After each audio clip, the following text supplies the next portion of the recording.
Oh, fluid proposals, spontaneous, huh? Spontaneous proposals are the best. Imagine aprender inglês sem gastar nenhum centavo. Parece impossível, né?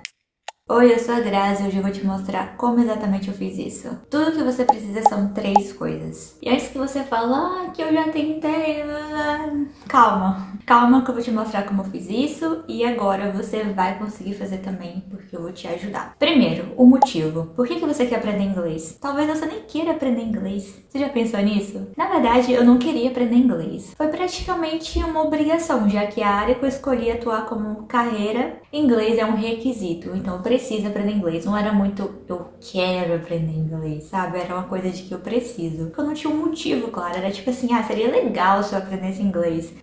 Legal é realmente, mas se você não tiver alguma coisa bem clara na sua cabeça o porquê, você vai ficar lá tentando. Agora eu quero que você reflita e coloque aqui nos comentários o seu motivo. Não é só tipo assim, é porque é legal. Não, tem que ter uma coisa mais clara, sabe?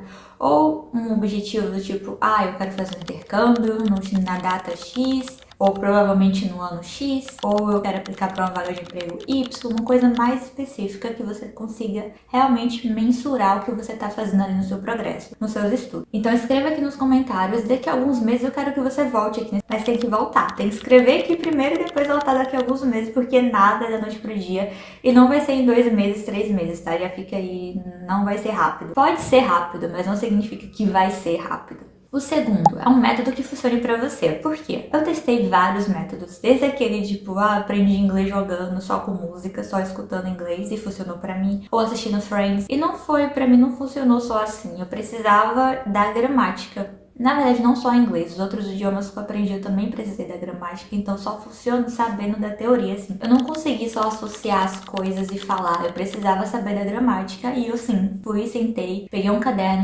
escrevi os tópicos de gramática de inglês. Você pode pegar pelo livro, ou pelo YouTube, ou pelo Duolingo, que lá também tem os assuntos, e você escreve a gramática, conceitos, escreve exemplos, e aí depois de você ter uma base gramatical, aí você consegue até aproveitar mais os seus estudos passivos. Agora eu tenho uma pergunta pra você: quantas horas no dia você escuta inglês? Se você responder no máximo meia hora por dia, tem uma péssima notícia pra te dar, mas o seu inglês vai demorar bastante tempo pra ser desenvolvido, principalmente naquele pensar em inglês. Por quê? Você precisa da imersão. E a imersão é muito importante. Eu fiz essa imersão quando eu tava no Brasil, e os métodos que eu usei pra fazer essa imersão, o Duolingo, então eu estava Duolingo todo dia ali um pouquinho, parte gramatical. Depois que eu terminei a parte básica e intermediária dos conceitos gramaticais, aí eu parei de estudar gramática, porque também não vai ficar estudando gramática pra sempre, é só pra você entender a base. E aí eu comecei a assistir muito vlogs aqui no YouTube e reality shows na Netflix, séries também. Só que a diferença é que alguns reality shows eles são mais específicos do dia a dia, né? Então você não vai ficar aprendendo vocabulário tipo de Grey's Anatomy, de medicina. Não que você não possa usar Grey's Anatomy como uma base dos seus estudos, sabe? Mas dependendo do vocabulário, pode ser que você demore mais tempo pra avançar, justamente porque você tá focando em vocabulário muito específico que você não usa no dia a dia nem em português, sabe? E aí o que eu fiz foi basicamente isso. Eu foquei em escutar muito inglês, então música, vendo a letra da música. Filme foi pouco, porque na época eu tava assistindo pouco filme mesmo. E como que você faz pra aplicar as técnicas, né? Por exemplo, a técnica de shadowing foi a melhor pra mim em termos de pronúncia, que é basicamente você repetir o que a pessoa tá falando, prestar atenção nos movimentos da boca quando ela tá falando inglês e você vai tentar repetir ali. E como é que eu fazia, né? Eu assistia geralmente uma série, um reality, qualquer coisa nova, 3 episódios ou 2 episódios em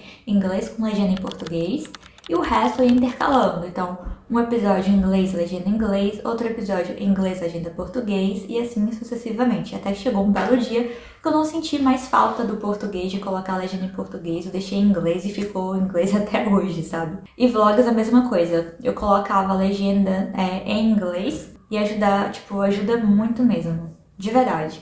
Mas é aquela coisa, só um vídeo de 5 minutos por dia não vai fazer diferença. Você precisa aumentar a quantidade de tempo que você tem contato com o idioma. Então eu tava ali praticando Duolingo, a gramática, estudando a gramática também, procurando os assuntos no YouTube quando eu não entendia muito bem. Pelo Duolingo pesquisava no YouTube, como que é o present perfect em inglês, e aí eu ficava estudando ali. Também fui pra fonética, como é que fala as palavras, como é que se pronuncia bem as palavras, porque na escola, né, escola pública, eu aprendi bird, head, nice to meet you, Só a pronúncia é tudo errado, assim, né? Que não é em questão de sotaque, era que a pronúncia realmente estava meio ali, muito português e pouco inglês. A outra coisa na sua técnica, né, no seu método de estudos, é que você precisa falar. No Brasil não tem quase ninguém pra você falar inglês. Eu não tinha ninguém pra falar inglês quando eu tava no Brasil. Então como que eu fazia? No início eu gravava a voz eu falando sozinha, falava com o assistente do Google, falava, agora tem um GPT também pra poder falar.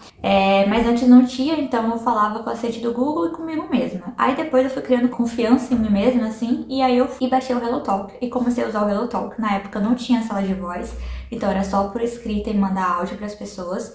E aí agora com a sala de voz é muito mais legal, você consegue usar 2 horas por dia. Só usei o HelloTalk gratuito também. Eu vou mostrar aqui para vocês uma sala, rapidinho. Shana, yeah. Have you been bitten by a snake? Have I been bitten by a snake? Yes. No.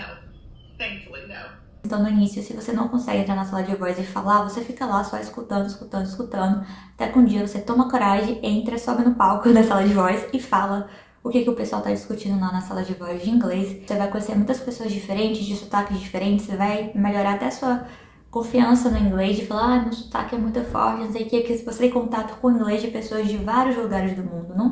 Não existe só um sotaque em inglês, são vários sotaques.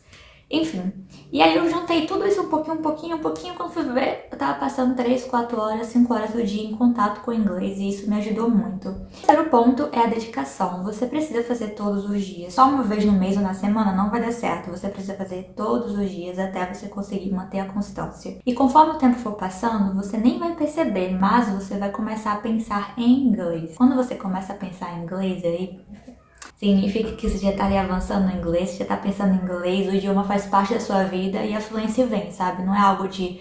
Algumas pessoas falam, ai, como é que eu faço pra pensar em inglês? Como é que eu vou ser fluente? Ai, meu Deus! Dê tempo ao tempo, faça o básico todo dia que dá certo. Não precisa ser todo dia de domingo a domingo, mas sei lá, 3, 4 vezes na semana, pelo menos, pra você ter aquela imersão que eu te falei no início do vídeo. Dá pra chegar lá e eu sou a prova disso. Tchau!